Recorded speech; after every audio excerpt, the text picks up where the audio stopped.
Hello everyone, আমার আবারও একটা নতুন মিনি ব্লগে তোমাদেরকে অনেক ওয়েলকাম। তো ফার্স্টেই জানাই সবাইকে হ্যাপি সরস্বতী পুজো।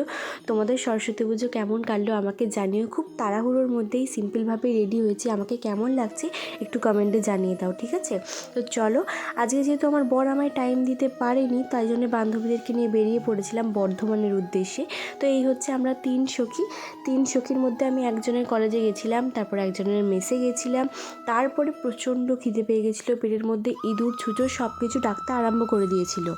তো অনেকক্ষণ বসে থাকার পর আমাদের খাবার ফাইনালি এলো। এই যে মিক্স ফ্রাইড রাইস এসেছিলো আর চিকেন আংখারা কি একটা, ঠিক আমার নামটা মনে পড়ছে না।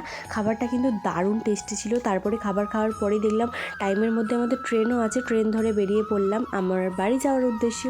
তো একটু ছোলার চাট খেয়ে নিয়েছিলাম, এত নুন দিয়ে দিয়েছিলো যে বলার মতো না।